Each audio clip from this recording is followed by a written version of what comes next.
Les invisibles. Juin 2020. Ma vie bascule du jour au lendemain dans une maladie neurologique, rare, qui n'a de poétique que le nom. Le syndrome du mal de débarquement. Les symptômes qu'elle m'amène vivent en colocation avec moi, 7 jours sur 7, 24 heures sur 24, et ne prennent jamais leur week-end. Je n'ai donc pas la place pour un autre combat. Du moins, c'est ce que je crois. Puis vient ce jour où je témoigne dans une émission télé, dans l'espoir de rendre visible l'invisibilité du syndrome dont je suis atteinte. À peine sortie du plateau, forte de cette expérience et encore dans mes talons rouges, une évidence s'installe. Je n'en resterai pas là. Dans le train du retour, je rejoins à la fois ma maison et mon nouveau combat. Offrir un espace de parole au travers d'un podcast aux personnes qui composent, bien souvent en silence, avec des maladies invisibles et avec les regards de société qui ne croient que ce qu'elles voient. Deux réalités plus souvent subies que choisies. Aujourd'hui, loin de mes talons rouges et au plus proche de l'engagement, l'évidence s'étend. C'est à l'invisible au pluriel que je vous invite.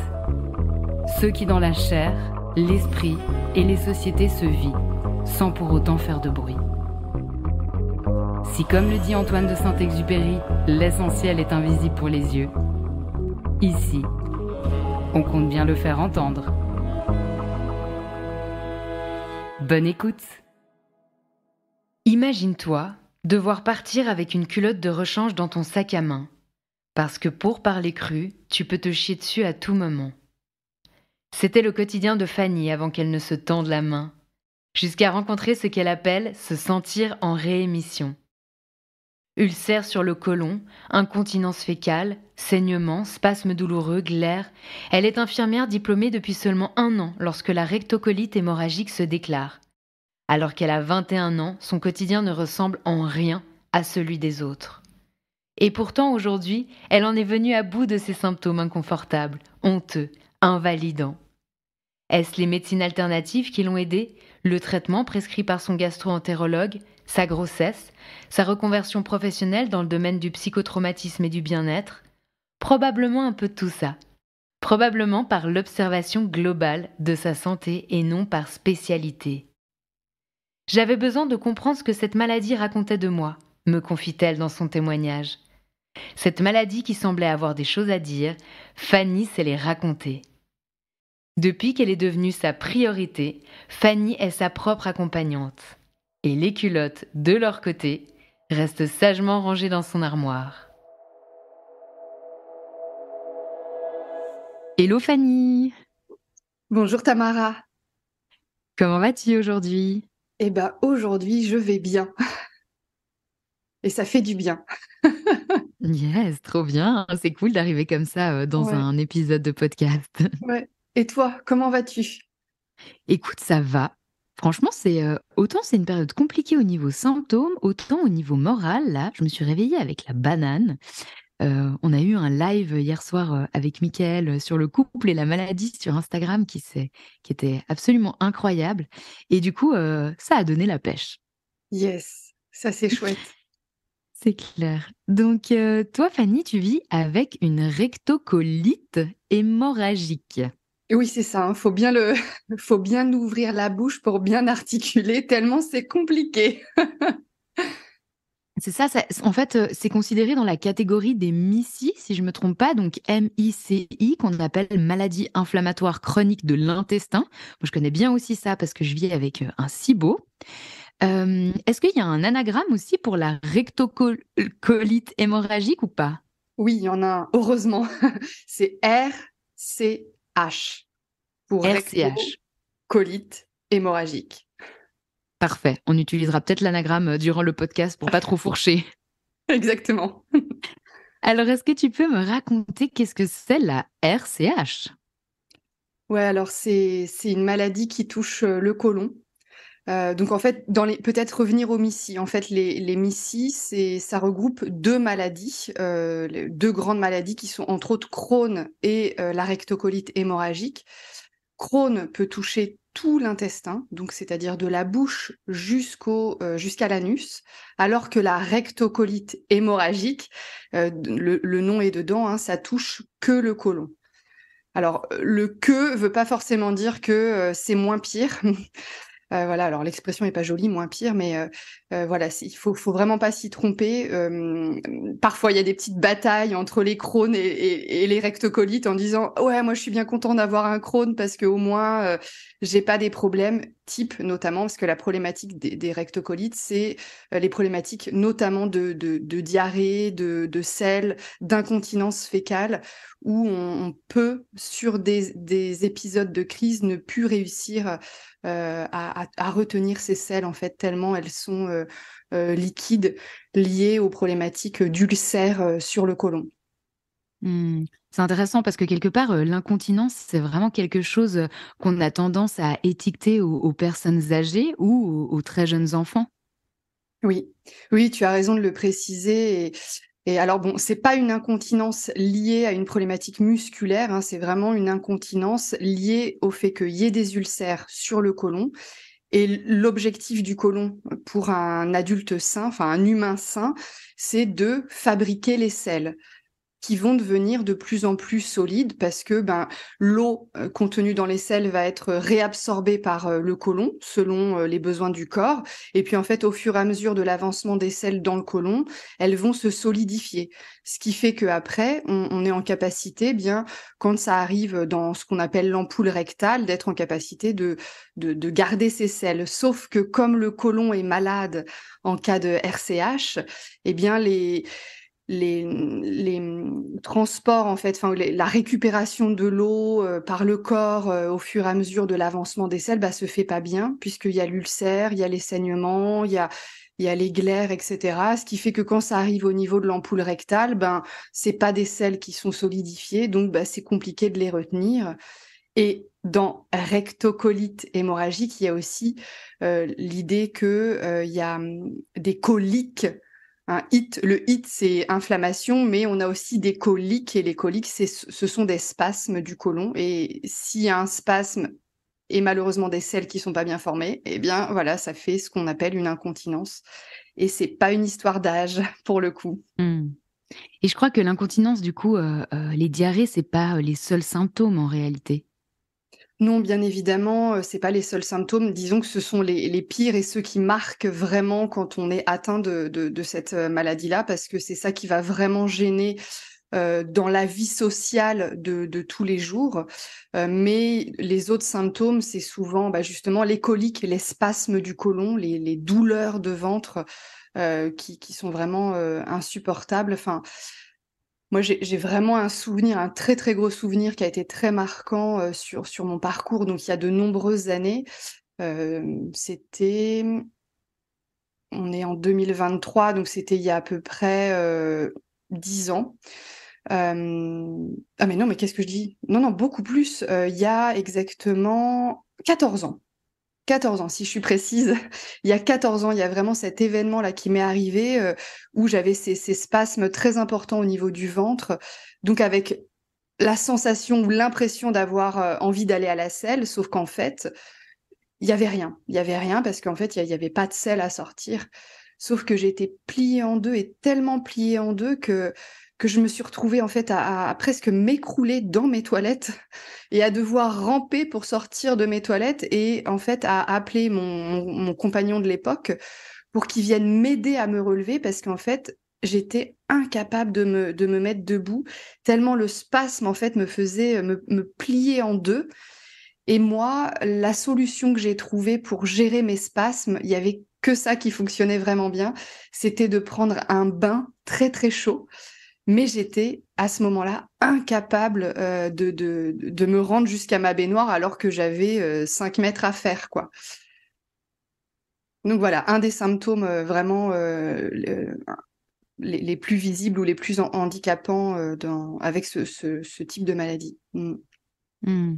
Si mon souvenir est bon, il peut y avoir aussi du sang dans les selles, non? Alors oui, bien évidemment, ouais, ouais. Si on reste sur l'aspect sel, il y a la problématique de saignement, ou de matière, donc ce qu'on appelle dans le jargon médical, de la glaire, voilà, c'est pas très poétique, mais c'est la réalité. Très souvent d'ailleurs, il y a beaucoup plus souvent des glaires que du sang, si on est hors crise.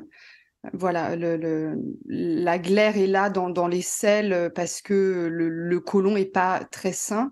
Les saignements, en tout cas ça c'est mon cas, sont arrivés beaucoup plus ponctuellement et vraiment dans des crises inflammatoires et des crises aiguës de façon très ponctuelle. Mm. Et ça a quoi comme impact, sur ta santé mentale? Hmm. Ouais, très bonne question. Alors, moi, la maladie, elle a été diagnostiquée il y a très longtemps. Elle a commencé en 2008. Et elle a été diagnostiquée 1 an après. Il a fallu quand même 1 an pour diagnostiquer la maladie. Donc à l'époque, j'avais une petite vingtaine d'années. Donc et j'étais jeune infirmière. Je venais d'être diplômée depuis 1 an, enfin 2 ans au moment du diagnostic. J'étais donc infirmière. J'avais la blouse blanche et je travaillais dans les services de soins. Donc ça a été, enfin d'une façon générale, sans parler du diagnostic, mais d'une façon générale, il y a quelque chose qui fait te sentir complètement différent dans ton rapport déjà à ton corps, dans ton image que tu as de toi-même et par rapport aux autres, ou ce qui me semblait, moi, à l'époque, c'est que quand on a une vingtaine d'années, j'avais des amis qui étaient sur la projection de voyages, de sorties, de voir du monde. Pour moi, en fait, rien que de penser à ça, en fait, ça m'obligeait à tout anticiper, une organisation, et ce qui fait que bah, ça coupe net. Donc forcément, ben, au niveau moral, tu te sens différent, donc tu te compares, donc bah, nul, manque de confiance en soi, enfin, ouais, t'as l'estime de toi qui chute, une belle chute libre en fait, j'ai quand même envie de dire. Voilà. Mm. Parce que du coup, tu parles d'organisation, mais comment on organise du coup sa vie quand il y a de l'incontinence? Qu'est-ce qu'on peut faire Mm. concrètement? Parce que ça te prend d'un moment à l'autre, d'une Ouais. seconde à l'autre, et puis en fait, tu peux te diarrhée dessus si on veut parler réellement, de manière réaliste, c'est Ouais, vraiment ça. ouais, c'est exactement ça. Alors moi, j'avais mis en place, parce que j'avais aussi eu l'occasion de lire des forums, et je me souviens, j'étais tombée sur le témoignage d'une femme qui m'avait énormément touchée, parce que c'était son compagnon qui était atteint de la maladie. Et en fait, je la trouvais trop chouchou de cette femme-là, parce que elle disait que dès qu'il sortait, elle anticipait les choses et elle prenait un sac avec des affaires de rechange pour son conjoint. Donc bon, moi à l'époque, j'avais pas ce type de conjoint bienveillant qui pensait à ma place, mais donc moi, bah, je partais avec mon sac à dos et j'avais dedans, 2 à 3 slips de rechange, en général 1 ou 2 pantalons de rechange. Alors je me promenais pas forcément avec le sac à dos sur mon dos, mais si c'était des déplacements en voiture, en fait c'était dans ma voiture quoi. Après, dans mon petit sac à main, j'avais quand même toujours des serviettes hygiéniques, enfin ce qu'on appelle des serviettes menstruelles, mais du coup je prenais des serviettes absorbantes, larges, enfin à spectre large, quoi, pour être tranquille, ne serait-ce que me rassurer au niveau mental, quoi. Et puis j'avais toujours un slip avec moi dans mon sac à main, plié dans une petite pochette, au cas où. Voilà. Après, en fait, l'anticipation, elle est bien avant parce que moi, l'anticipation, j'ai remarqué qu'elle était très liée à l'alimentation. Donc, et je sais que je suis pas toute seule à faire ça, hein, pour avoir déjà échangé avec d'autres personnes malades.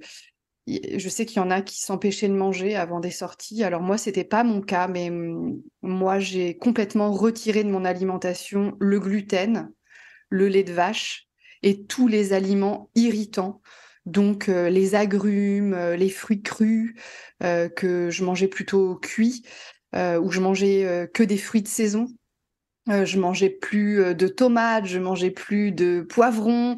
Si jamais je voulais manger des tomates, j'épluchais mes tomates. J'enlevais les grains des kiwis, les grains des tomates aussi. Mmh. Voilà, tout ce qui pouvait être irritant, en fait, ça ne faisait vraiment plus du tout partie de mon alimentation. Je mangeais plus non plus de céréales complètes ou semi-complètes. Je mangeais que des céréales blancs. Voilà, et j'étais vraiment On est à ce arrivée. moment-là vraiment dans un régime d'exclusion, hein. Ouais, ouais, ouais. Mmh.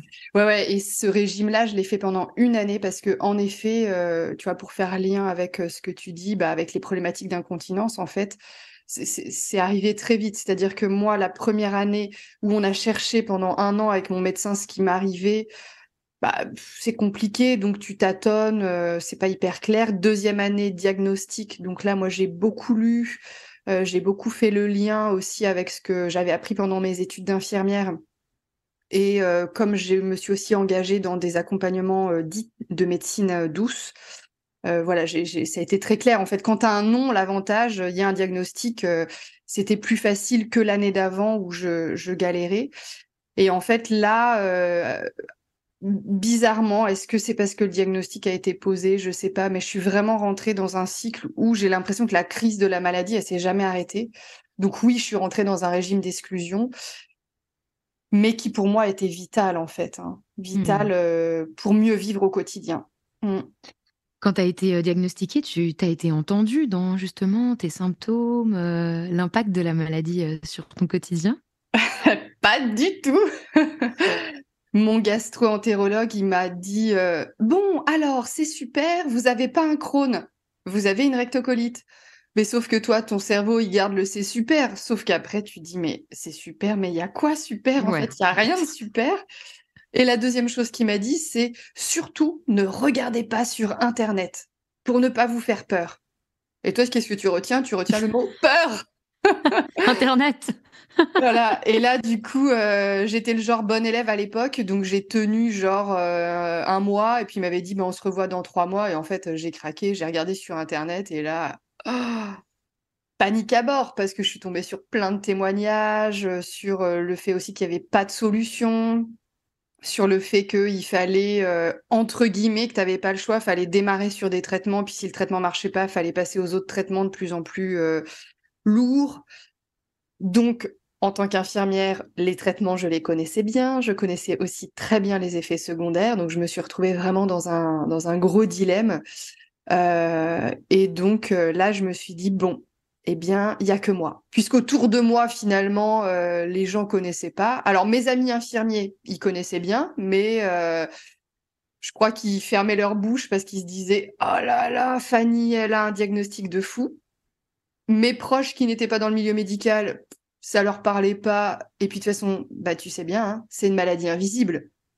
Donc bah ça se voit pas. Non mais toi, ça se voit pas. Ok, donc voilà, Donc là, ça pas. n'existe pas, Voilà, c'est ça, ça n'existe pas. sous-entendu. Mmh. Mm. Pas d'empathie, pas de compréhension du régime, comme tu disais, tu vois, régime qui va être restrictif. Bah on comprend pas pourquoi tu fais ça, ça se voit pas, t'es pas malade, quoi. Donc je me suis dit, ok, je peux compter que sur moi. Et donc là, ben, je suis passée de, tu vois, de la vitesse deuxième à, ok, cinquième. Donc tu as revu quand même, ce gastro-entérologue, 3 mois plus tard. Est-ce qu'il y a eu des pistes, d'exploration à ce moment-là avec lui? Oui, je l'ai revu. Donc lui, son idée, c'était vraiment de voir si la base du traitement synthétique, donc moi, c'était la molécule, la mésalazine, aussi connue sous le nom de Pentasa, qui est un anti-inflammatoire pour les Crohn et les rectocolites. Donc moi, je l'avais en oral et je l'avais aussi en suppositoire Mmh. à mettre tous les soirs. Donc là, c'est pareil, hein, image de soi, honte, voilà, c'est ce genre de traitement. Non, non, tu dis pas que tu le prends. Maintenant, ça me fait plutôt rire, mais voilà, à l'époque, t'en parlais pas trop. Et donc lui, l'idée de ce gastro, c'était d'évaluer, de voir si ce traitement était utile et bénéfique.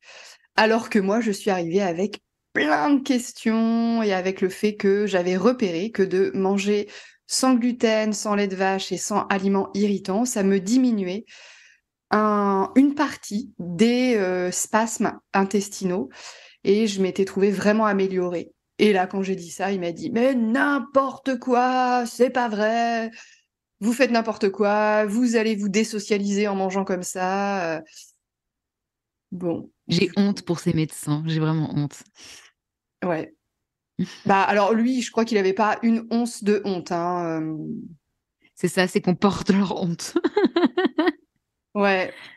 C'est vrai que la question de la désocialisation, je la trouve intéressante. C'est une réalité. Moi, je le Mmh. remarque, hein, j'ai un régime d'exclusion, beaucoup d'intolérance et d'allergie, justement aussi avec ce SIBO. C'est pas évident. Les gens, ils entendent une fois, 2 fois, ils finissent par oublier ou c'est: «Ah putain merde, c'est vrai qu'on a prévu une fondue, elle peut pas en bouffer, elle peut rien bouffer celle-là». Puis en plus, ça change tout le temps parce que tu fais des tests, des fois il y a des moments, des périodes où tu peux manger certaines choses ou comme ça. Donc c'est vrai que cette question-là, par contre, elle est intéressante et on se la pose nous-mêmes aussi, hein, des fois de se dire: «Non mais est-ce qu'il vaut mieux pas que je partage ce bon gueuleton avec ses potes et que je galère après, plutôt que je m'exclus en fait de ce repas?» Ouais. Je pense que ça dépend de plein de choses. De ton âge déjà, c'est vrai que quand tu as une vingtaine d'années, c'est juste hyper compliqué parce que, bah, les gueuletons, c'est plutôt genre des apéros dînatoires, paquets de chips, bière, voilà, des gâteaux apéros, des cacahuètes parce qu'en plus je suis allergique aux cacahuètes. Enfin moi du coup, bah, moi j'avais pris le pli de venir avec, mon petit tupperware et puis de manger mon tupperware.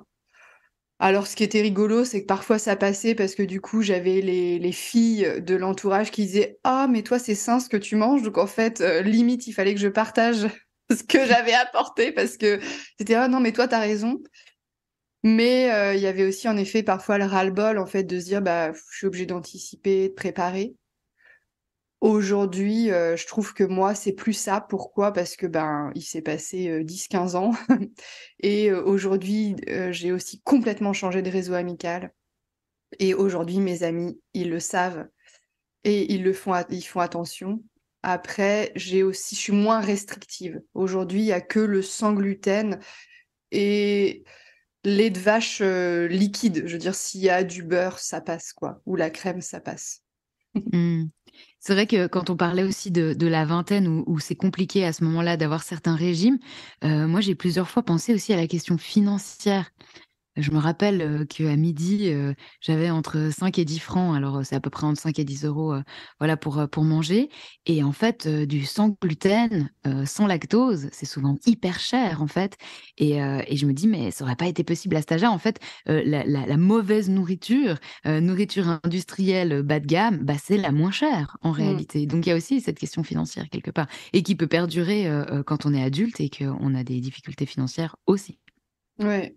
Ouais, mais tu as raison, alors après je trouve quand même qu'en je sais pas comment toi tu vois les choses, mais en 10 ans, 15 ans, les consciences ont quand même, beaucoup évolué par rapport, à ces problématiques ou je sais pas si on doit dire problématiques d'ailleurs, mais ces diversifications alimentaires, on va dire ça comme ça, c'est moins négatif. Le sans gluten aujourd'hui, tu en trouves, dans les intermarchés, supermarchés et cetera, et je trouve ça quand même assez chouette.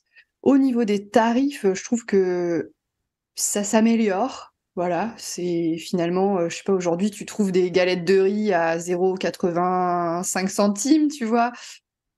Mais, Mmh. mais oui, oui, ça peut poser question, en effet. C'est vraiment un choix de vie, mmh. Mmh. Et donc, je reviens du coup encore à ce rendez-vous avec ce gastro-entérologue. Donc vous avez commencé ce traitement, tu l'as testé, au préalable?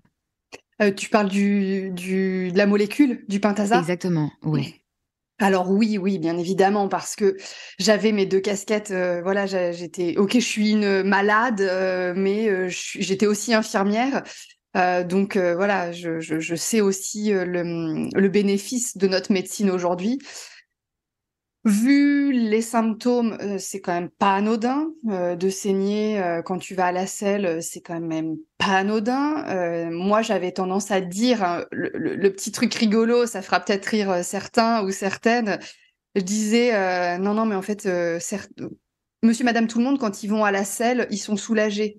Moi, ben, quand je vais à la selle, en vrai, bah, ça pue la mort parce que ça fait une odeur, quoi, tu vois? Le sang dans les selles et j'ai encore plus mal derrière, quoi. Donc oui, tu prends ton traitement. Après, sincèrement, ce traitement seul, c'est pas ça qui a fait que ça a soulagé. Et et à côté, pendant de longues années, hein, j'avais à la fois ce traitement et à la fois, tout un tas de traitements, holistiques, voilà, issus des médecines alternatives. Mm. Donc justement, tu t'es dirigée vers qui dans les médecines alternatives? Vers quel type de médecine?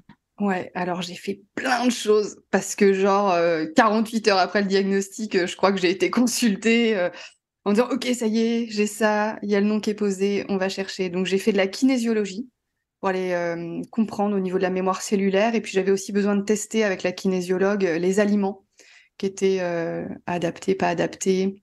Voilà. J'ai fait bien évidemment des consultations en naturopathie. Par chance, j'avais trouvé une infirmière à côté, une infirmière, bah, c'est un beau lapsus, une naturopathe à côté de chez moi qui était ancienne infirmière et ancienne pédicure podologue en plein milieu rural, donc une femme qui avait vraiment une posture de chercheuse, quelqu'un qui aujourd'hui se forme encore avec les médecins, donc vraiment quelqu'un de très pro, donc ça c'était très chouette. Et j'ai aussi pendant toute une période, de façon très régulière, fait des consultations en acupuncture couplées à du shiatsu. Parce que moi, je suis très manuelle, très, très, très tactile, très corporelle. Et ce corps souffrant, j'avais besoin qu'il soit coucouné, en fait. Et d'avoir régulièrement des shiatsu, donc qui est une thérapie manuelle holistique, c'était vraiment hyper important pour mon confort de vivre, quoi. Mmh. Et si tu devais justement retenir, je sais pas, par exemple, les 3 choses qui t'ont le plus soutenue, justement en parallèle de ce traitement, ce serait quoi?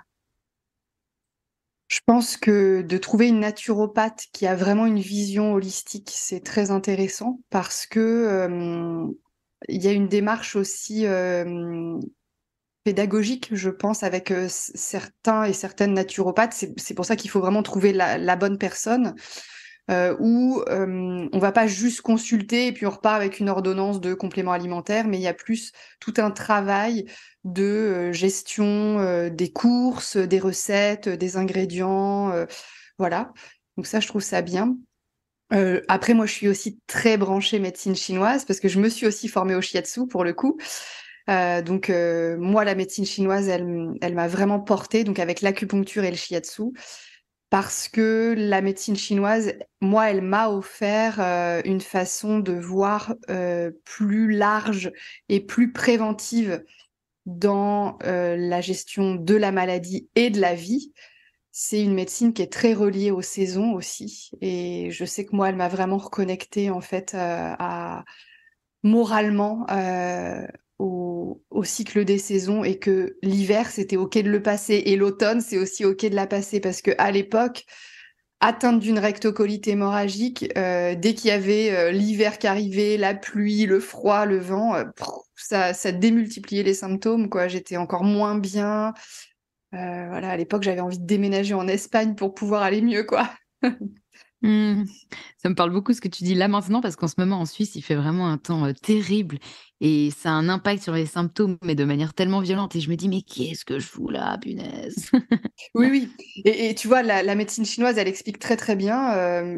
Donc, dans le cadre d'une rectocolite hémorragique, la problématique de la... Si on fait un diagnostic, un bilan au niveau médecine chinoise, on est sur un vide d'énergie sur l'élément terre, sur rat de pancréas, avec un problème d'humidité, une problématique d'humidité. Donc, il faut surtout pas d'humidité, il faut surtout pas de froid, faut au contraire du chaud sec. Et moi, j'habite en Bretagne, tu vois. Donc, tu es là, mais c'est juste pile la région pour aller nourrir la maladie. Voilà, donc. Mais après, je pense que c'est aussi très personnel. Je pense que c'est vraiment à chacun et chacune de trouver ses outils, ses pratiques, même les arts, en fait. Pour moi, ce type de. Pour moi, la médecine chinoise, c'est pas c'est pas une médecine, c'est un art de vivre, en fait. Voilà. Mmh. Après, j'ai aussi fait beaucoup de qigong et de yoga et ça, je sais que ça m'a beaucoup aidée. Mmh. Tu m'as dit la dernière fois, quand on s'est rencontrés, c'est une maladie aussi émotionnelle. Oui. C'est-à-dire? Hem, bon, ça, c'est pareil, hein, c'est ma grille de lecture. Moi, je pense que l'humain est un être global. C'est un corps avec, de la physiologie, mais c'est aussi un être d'émotion. Et donc moi, j'avais besoin d'aller, pour cette maladie-là, comprendre ce qu'elle venait me raconter de moi, ce qu'elle venait de dire de mon émotionnel, de mon psychologique, peut-être aussi sur ma famille. Et donc j'ai en effet beaucoup travaillé sur le sujet. J'ai été accompagnée pendant peut-être bien 1 année et demie avec une psycho-énergéticienne pour qu'on aille travailler sur la mémoire de la famille, sur peut-être ce qui avait été engendré de famille, enfin de génération en génération au niveau émotionnel. Et, euh, et si je fais le lien aujourd'hui avec mes recherches, hein, là je quitte un petit peu la casquette de malade, entre guillemets, j'aime pas dire ça. Et si je prends ma casquette de professionnelle, j'ai fait des recherches et aujourd'hui, donc je suis formatrice dans le domaine du psychotraumatisme et pour les professionnels de santé et du bien-être. Et en fait, c'est génial parce que j'ai l'impression de tout recouper les informations. On sait pertinemment aujourd'hui l'épigénétique, qui est une science reconnue, une science moderne. Elle dit, s'il y a eu du stress 4 générations avant vous, eh ben, si vous êtes la 4e génération, vous allez vivre exactement les mêmes problématiques que ce qui s'est passé, les problématiques émotionnelles, hein, qui se sont passées 4 générations au-dessus, mais en pire. Et du coup, alors, moi, ça m'a tellement parlé personnellement, mais ça m'a aussi tellement parlé par rapport à toutes les personnes que j'ai accompagnées dans le cadre de la thérapie. Donc, oui, oui, c'est une maladie émotionnelle aussi. Mmh.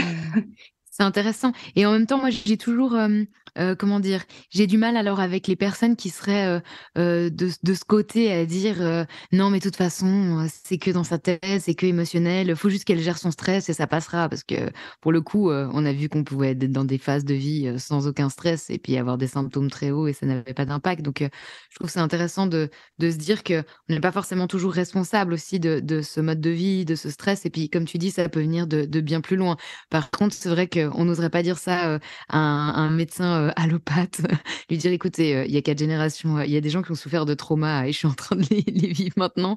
Parce que je pense que ça passe pas et c'est malheureux, en fait, de pas pouvoir avoir, des discussions comme ça, plus globales, plus holistiques, comme tu dis, comme on pourrait avoir des fois avec des naturopathes, où il y a vraiment, un échange, un partage, où on évolue dans la discussion sur les hypothèses et voilà.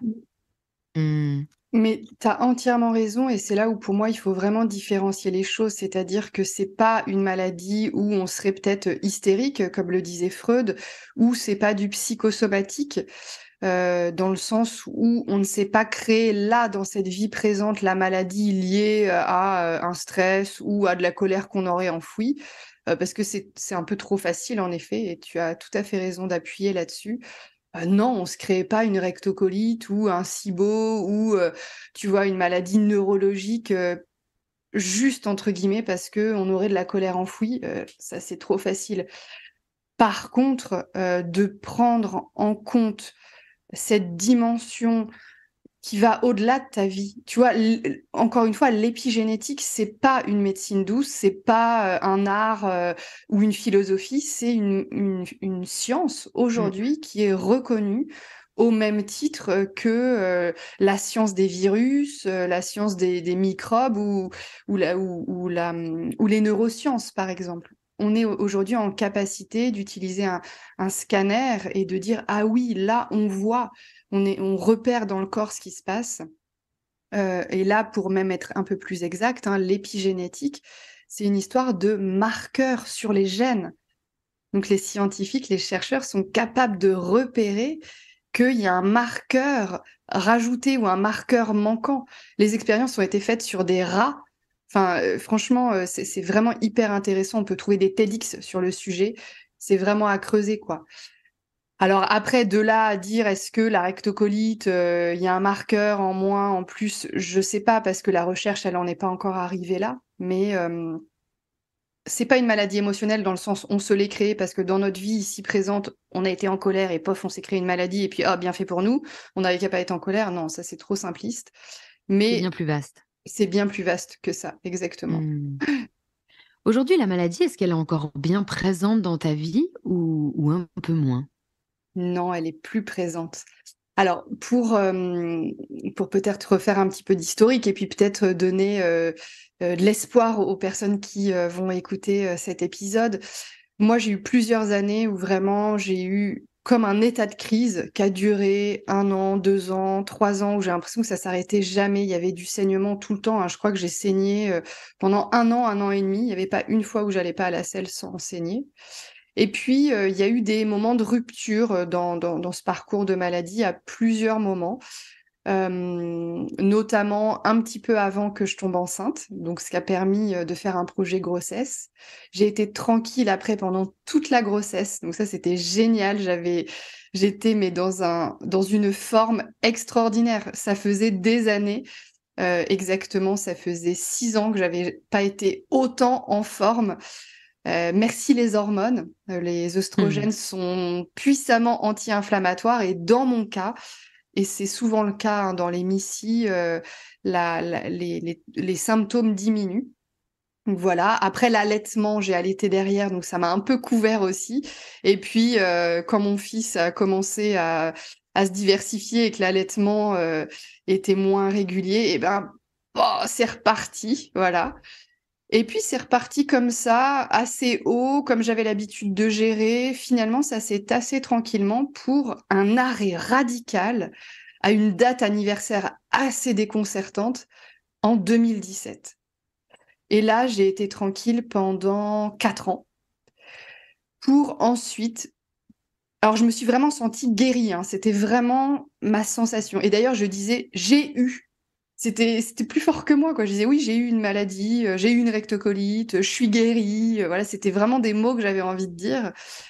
Et au bout de 4 ans, pareil, très, très, très bizarrement, il y a eu 3 épisodes qui sont arrivés, mais alors hyper calés au niveau du calendrier. Juin, juillet, août, sur 3 années d'affilée. Et puis juin, ça démarrait, et puis août, ça s'arrêtait. Donc l'été. Ouais, l'été. Tu, Mm. tu attises la curiosité quand tu parles de cette date d'anniversaire marquante en 2017. Est-ce que tu veux nous la partager ou c'est trop intime? Alors non, je peux bien évidemment la partager. Bizarrement, je sais pas trop pourquoi, hein, mais c'est vraiment lié à la date de l'anniversaire de mon père. Voilà, alors pour la petite histoire, mon père, j'avais de très bons rapports avec lui, et puis rien à voir avec la maladie, mais le parcours de vie familiale a fait qu'il y a eu une rupture familiale, et donc je ne vois plus mon père, et donc en 2017, je ne voyais plus mon père. Mais c'est quelqu'un que je porte toujours dans mon cœur. Et va savoir, octobre 2017, cette maladie, elle s'arrête. Alors, mémoire ou pas mémoire cellulaire, j'en sais rien. Mémoire épigénétique, j'en sais rien. Mais en tout cas, c'est une observation. Voilà. Hmm. Et comment t'expliques du coup alors qu'elle soit revenue à chaque fois l'été sur 3 années? Alors, pareil, j'ai pas de réponse claire. C'est des hypothèses. Si on regarde du côté de la médecine chinoise, ça peut être explicable parce que l'été, c'est la période où l'élément feu euh, reprend de l'énergie, reprend on va dire, du service. Voilà. Donc à l'intérieur de notre corps, on a chaud, c'est tout feu, tout flamme. Et on est sur quand même des terrains de Inflammatoire. problématiques inflammatoires. Voilà. Donc grosso modo, c'est comme si on avait remis le briquet, puis donc voilà, c'est vrai que j'étais accompagnée sur ces moments-là par mon acupuncteur, et c'est exactement ce qu'il me disait, hein. Les organes en lien avec l'élément feu étaient très en excès d'énergie. Et l'autre chose, c'est là aussi où c'est intéressant, c'est une hypothèse. J'ai une mémoire traumatique qui est revenue en juin, donc il y a maintenant 3 ans. Et je pense clairement que c'est venu appuyer. C'est une goutte d'eau supplémentaire. Je vais pas dire que c'est ça qui a fait déclencher la crise, parce qu'il y a aussi au niveau alimentaire où je m'étais un peu lâché la grappe en vrai sur mes régimes. J'ai été par exemple pendant des années à ne plus boire d'alcool. Et j'ai repris de temps en temps un petit verre de vin, de temps en temps une petite bière. Bon, je pense que ça a aussi sollicité, le corps, qui a pas supporté, quoi. Mais, ouais, cette mémoire traumatique et tu vois, ça revient à chaque mois de juin depuis que cette mémoire traumatique, a été reconscientisée, quoi. Est-ce que du coup, il y a une sorte d'anxiété, dans le fait d'arriver, au mois de juin, d'ici, on est fin mars là, donc avril, mai, juin, d'ici 3 mois? Non, pas du tout. Pas du tout, parce que cette mémoire traumatique, je peux aussi en parler parce que je pense que ça peut, peut-être, aider aussi des personnes. C'est une mémoire traumatique assez lourde, hein, j'ai subi, dans mon enfance et quand j'étais, jeune adulte, des viols, ouais, et des attouchements. Donc c'était complètement enfoui. J'avais complètement zappé cette information et par divers événements, il y a eu, un événement qui m'a été rapporté, j'ai eu, un appel téléphonique avec ma sœur et ma sœur, elle me dit: «Bah oui, bien sûr Fanny, tu t'en rappelles pas?» Et là, pof, tout est revenu, quoi. Cette mémoire traumatique, je m'en suis occupée, j'en ai pris soin. J'ai notamment utilisé, l'EMDR, donc qui est une thérapie globale, ce qui fait qu'aujourd'hui, j'arrive à en parler, sans être aux prises de mes émotions. Et est-ce que là, ce mois de juin 2023 qui arrive, j'anticipe, non, pas du tout. On verra bien. Mmh. Mais tant mieux quelque part. Parce que des fois, on peut être, hein, dans cette angoisse d'anticipation, clairement avec les maladies chroniques. Mmh. Mmh, tout à fait. Aujourd'hui, tu quoi dans ta boîte à outils, pour vivre avec tout ça? Alors là, j'ai plus du tout de symptômes. Voilà, c'était donc, l'été dernier, j'étais embêtée, j'ai repris, hein, je reprends systématiquement quand j'ai les symptômes. J'ai la mésalazine, donc le Pentasa, qui est toujours là, j'ai toujours, ces traitements qui sont avec moi. Je suis très huile essentielle, donc j'utilise, des huiles essentielles et en fait, à l'époque, quand on faisait des recherches avec ma naturopathe, j'en étais arrivée à la conclusion de lui dire: «Mais écoutez, soyons logiques, c'est des ulcères qui saignent, il faut, cicatriser ces ulcères, racontez-moi quelles sont les plantes, quels sont les produits que je pourrais utiliser qui cicatrisent?» Et elle me dit: «Bah, l'huile essentielle de cyste est une huile essentielle hyper cicatrisante, quoi. C'est aussi Mmh. une huile essentielle hyper chère». Je crois que le petit flacon de 5 millilitres ou 10 millilitres, il coûte quand même 50 €, je crois. Ouais. Donc c'est un sacré budget. Mais moi, à l'époque, enfin, il y a quelques années, quand tu saignes tous les jours, tu en peux plus. Donc moi je lui dis: «OK, bah allez-y, faites-moi la recette» et donc elle m'a fait la recette. Je suis allée en pharmacie et j'ai acheté donc ces suppositoires, à base d'huile essentielle de cyste, donc qui étaient fabriqués dans un laboratoire. Donc c'est, heu, 10 suppositoires pour 50 €, hein, donc c'est 50 €. Alors moi je dis en rigolant: «Tu te mets 50 € dans le cul pour être en bonne santé?» 5 €, enfin 50 € en tout, mais donc c'est 5 € le C'est ça. suppositoire, quoi. Bah, oui, mais enfin, de mon expérience, ça a été vraiment quelque chose qui a fonctionné. Donc ça fait partie de mes outils. C'est-à-dire que j'observe comment sont mes symptômes, comment sont mes selles, comment sont les saignements et si vraiment le régime sans gluten et cetera, enfin tous les sans, voilà et puis, le régime plutôt anti-inflammatoire, hem, des aliments que je cuis aussi pour partir du principe que c'est déjà digéré, donc tout ça, si ça fonctionne pas, plus le Pentasa, plus les compléments alimentaires, avec une visée anti-inflammatoire, plus, voilà le fait que je respire aussi, voilà, que je fais des exercices de respiration, des exercices de yoga. Si tout ça ne suffit pas, j'utilise aussi ces suppositoires-là. C'est pas du systématique, mais voilà, c'est vraiment fait pour, éradiquer les saignements.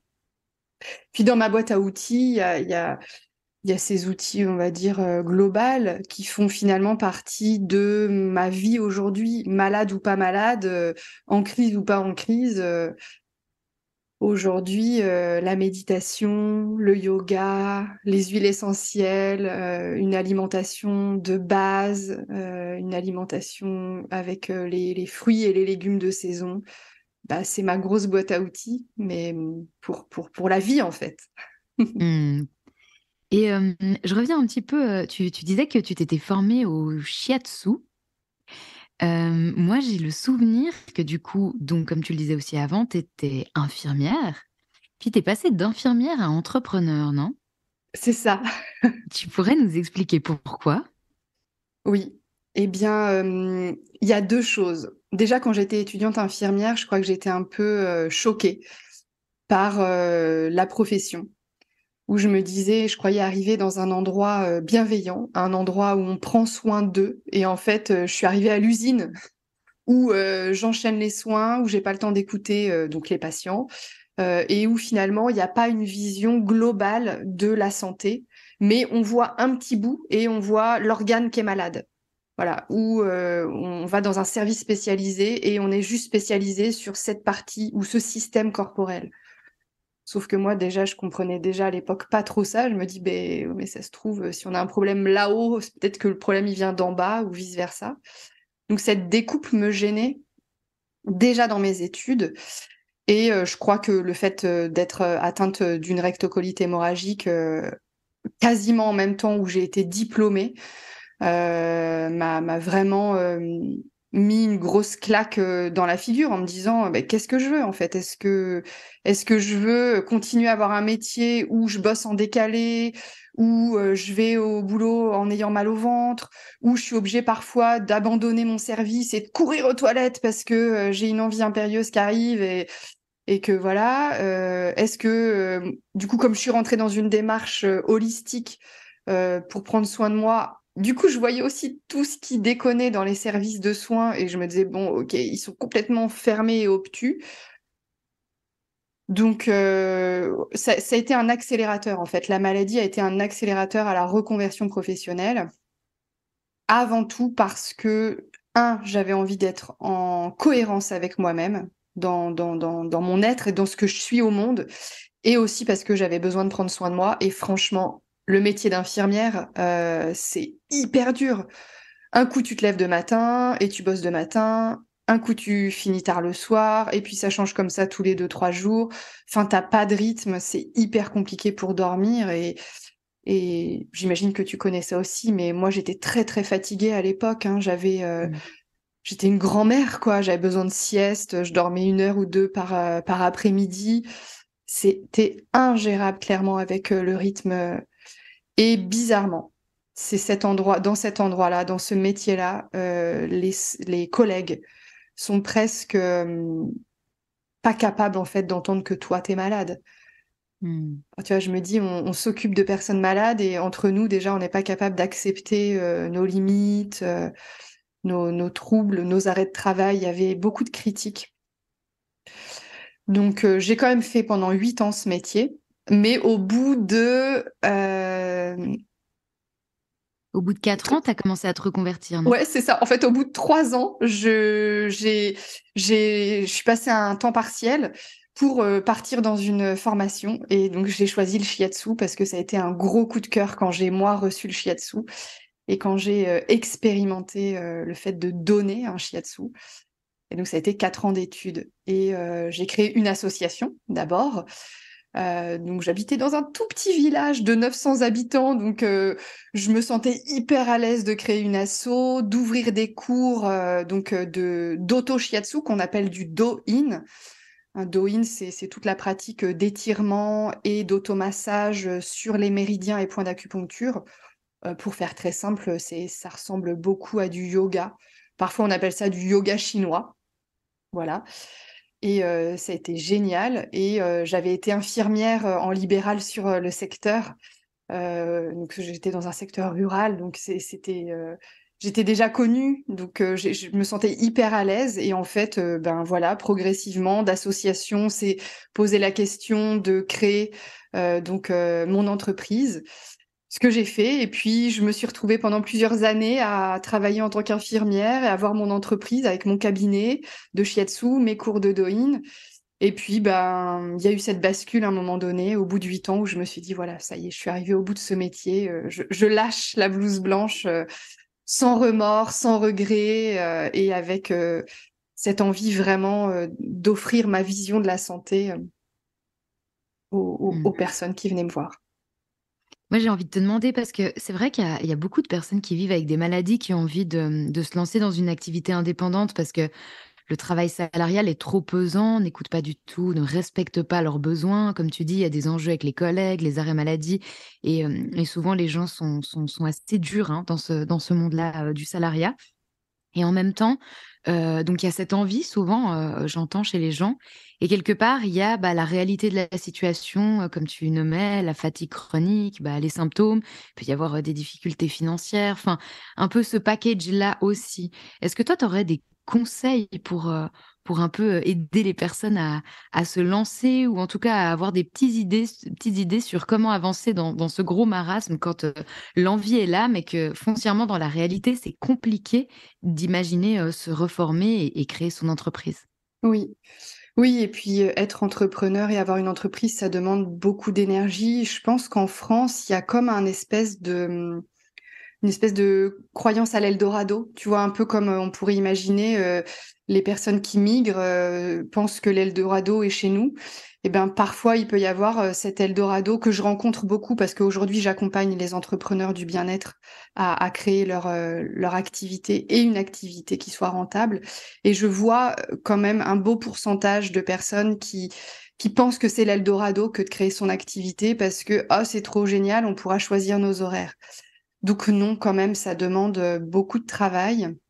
Bien sûr, il y a cette, flexibilité d'horaire, mais c'est vraiment un choix quand on décide d'être entrepreneur. Et donc mon conseil, quand on a des maladies, qui sont lourdes, c'est d'abord de prendre soin de soi, vraiment. Donc si on est salarié, on peut bénéficier des arrêts de travail, on peut bénéficier derrière, d'aménagements, comment on appelle ça? Les mi-temps thérapeutiques, par exemple. Donc ça Avec peut la être pas mal. RQTH en France? Comment? La RQTH en Il y a la France. RQTH aussi, donc ça peut être compliqué parce encore une fois, on est sur des maladies invisibles, donc se dire: «Bah, non, je vais pas faire ces démarches-là». Ouais, mais on a quand même la chance d'être en France, même si le pays est pas, enviable sur tous les aspects, il y a quand même cet aspect social, qui est là et heureusement. Il y a la CPAM, il y a la RQTH, il y a, la les pensions d'invalidité, il y a les allocations adultes handicapés. Donc, fouillez, voilà ce que j'ai envie de dire, c'est fouiller là-dedans, allez, prenez rendez-vous peut-être, au sein de votre entreprise, avec, une assistante sociale, par exemple, qui pourra vous renseigner ou si c'est pas au sein de l'entreprise, ça peut être au niveau de la CPAM. En tout cas, il faut se renseigner par rapport à sa situation qui est bien particulière. Le médecin traitant aussi peut renseigner, mais parfois les médecins traitants, ils suivent pas forcément tout ce qui se passe au niveau administratif et ils sont pas toujours très, très au clair de toute la démarche et la création de dossiers. Donc le premier point, c'est vraiment prendre soin de soi et se protéger.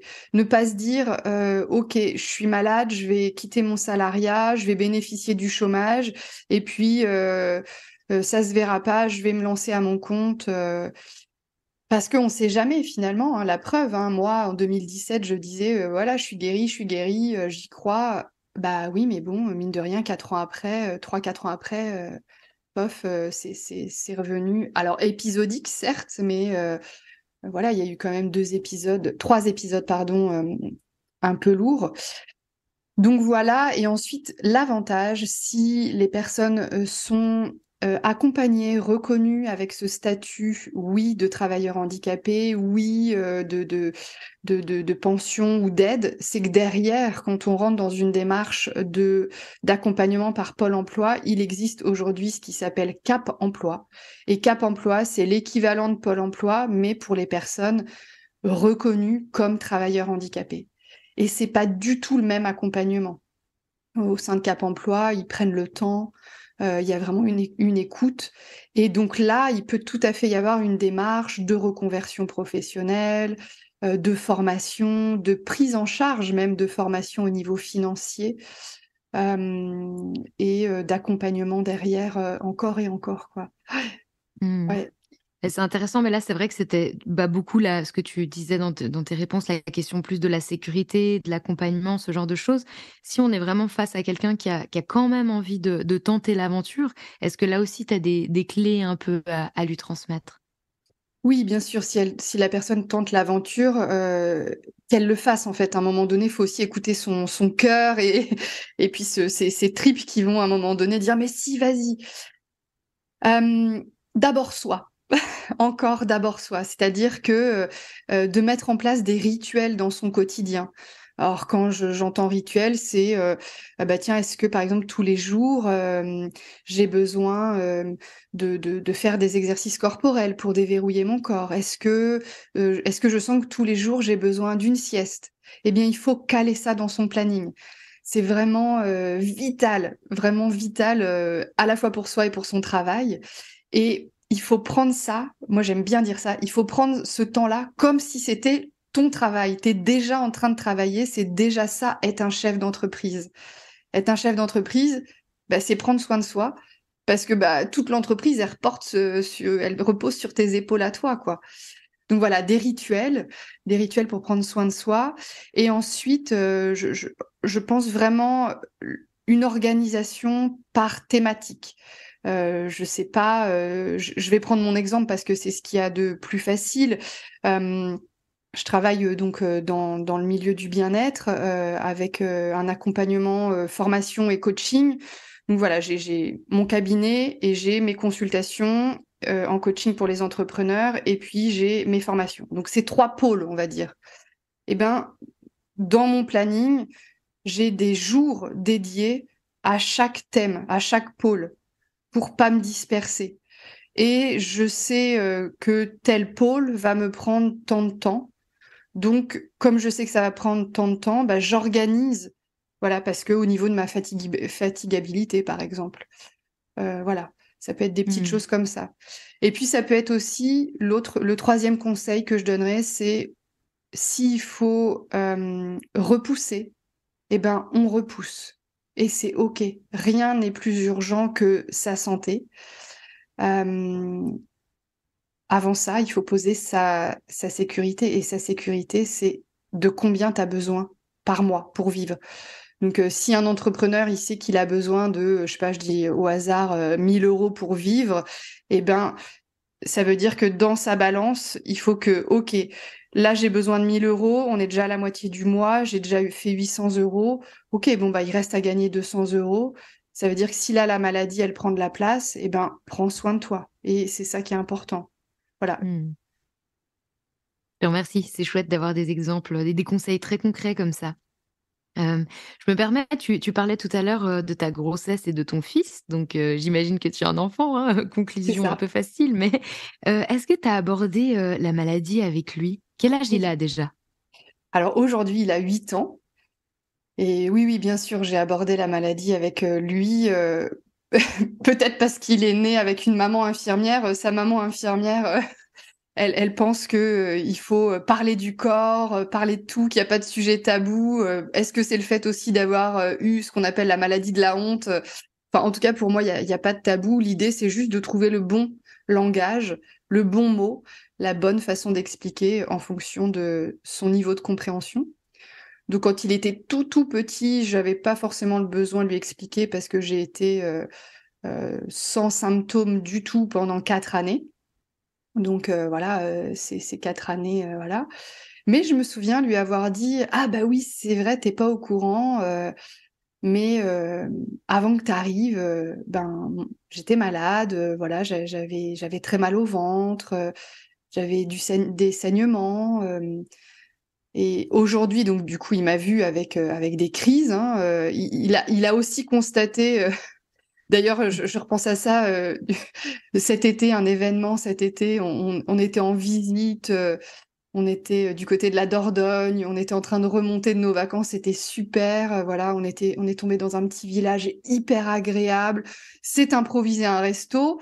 Un resto, bah, tu vois bien, impossible d'être sans gluten parce que je crois que j'ai dû manger un hamburger, enfin avec mon gars, hamburger frites. Ah bah là, la catastrophe. On mange notre hamburger frites, on se balade après, on va se baigner et cetera et là, tout d'un coup, je lui dis: il faut qu'on rentre, vite, il faut qu'on rentre. Donc j'ai un van pour voilà, la petite anecdote. Je voyage en van et là, j'ai dit, Vite, vite, vite, faut qu'on y aille, faut qu'on y aille. Donc j'avais vraiment l'impression que les rôles s'inversaient, c'était assez extra parce que il me rassurait en disant non mais maman, essaye de te retenir et tout, t'inquiète, on arrive bientôt au camion. Voilà, et je disais, Oh. non non mais c'est trop tard, genre ça va sortir quoi, tu vois. C'était un peu, tu sais, comme un parent disait bah non j'ai pas de couche, retiens-toi, j'ai pas de change, tu vois. Donc oui, il m'a vu, mon garçon, voilà, il m'a passé le rouleau de papier toilette caché derrière un arbre parce que il avait vite fallu que je me déshabille pour, voilà, parce que les diarrhées impérieuses arrivaient, quoi. Donc oui, oui. Écoute, on en parle. Il est, il pose pas tant de questions que ça. Je crois que les seules explications que je lui donne, c'est, il comprend et ça lui fait pas peur. Voilà, il accueille en fait. Il accueille Mhm. et s'il faut changer un quotidien parce que tu vois, genre là, il fallait vite qu'on rentre, qu'on coupe la baignade, bah ok, on y va, maman. On Il y va. s'adapte. Ouais. Trop chouette. Moi, je voulais te demander du coup si maintenant tu te sens en réémission. Je crois que je me sens en rémission en vrai depuis la grossesse, même si j'ai eu des épisodes qui sont revenus, parce que je crois que la grossesse m'a mis vraiment dans un état d'esprit en fait où non, parce que pour la petite histoire, mon fils est né à la maison. C'était un projet de naissance que je l'accueille à la maison.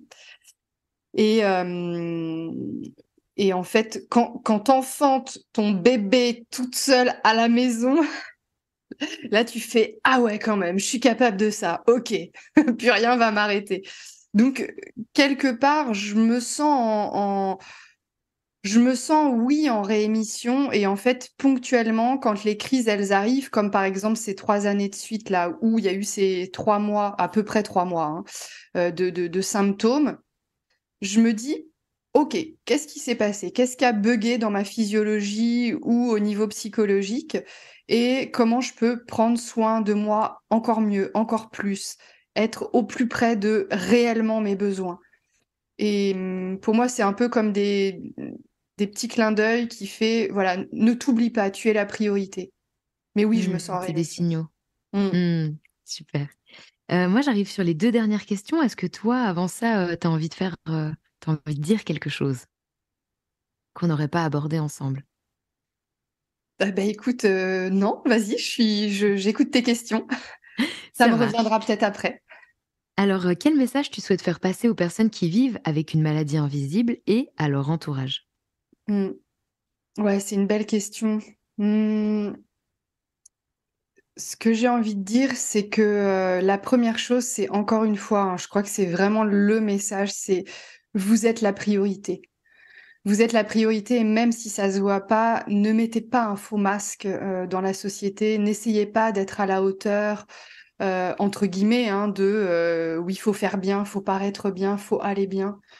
En fait, aujourd'hui, c'est vraiment important, il me semble, d'oser, s'autoriser à dire comment ça va? Pas trop aujourd'hui. Voilà. Ah bon? Qu'est-ce qui se passe? En fait, on est quand même en 2023, quoi. Donc, on peut, et je pense que si on peut apporter quelque chose à l'humanité, eh bien, c'est notre sincérité et notre authenticité. Ouais, on est fatigué, ça se voit sur nos visages, on est cerné, on a les traits tirés. Ben, ouais, disons-le, voilà. Ouais, ouais, bah, tu sais bien, j'ai une maladie. J'ai pas trop envie d'en parler, mais voilà, ça tire dur actuellement. On peut juste dire ça, sans rentrer dans les détails.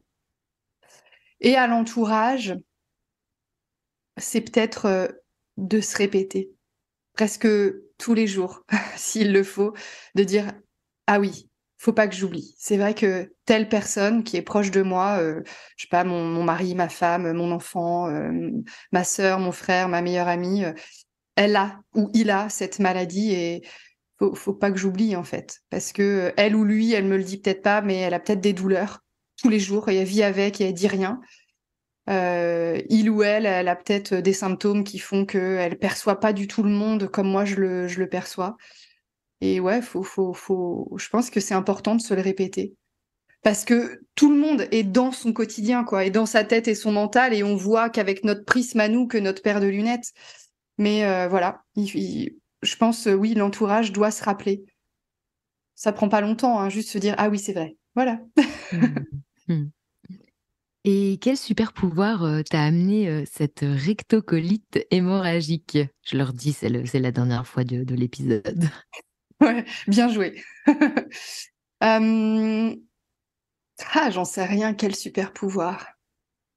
C'est pas évident, hein, de dissocier cette maladie de ce que je suis dans ma globalité, parce que moi, j'ai l'impression que tout est un peu arrivé en même temps. C'est-à-dire, mon parcours d'infirmière a été, dévié avec la maladie plus rapidement parce que de toute façon, je savais qu'un jour j'allais travailler à mon compte.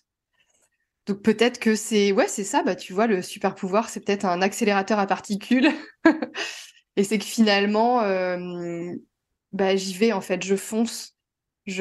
Aujourd'hui, je vais bien, donc bah, go, go, go, parce que si demain je vais pas bien, bah, je sais que demain je vais peut-être être amenée à dormir toute une demi-journée avec une bouillotte sur le ventre. Donc c'est sûrement ça le super pouvoir, c'est foncer. Mmh. Mmh. Je te remercie beaucoup Fanny pour, ce joli épisode et en fait, tu es la toute première personne qui témoigne pour les invisibles, qui est en réémission en réalité. Yes, excellent. Bah, merci beaucoup Tamara pour ton accueil. C'est un grand plaisir d'échanger avec toi. Avec joie. À bientôt. À bientôt.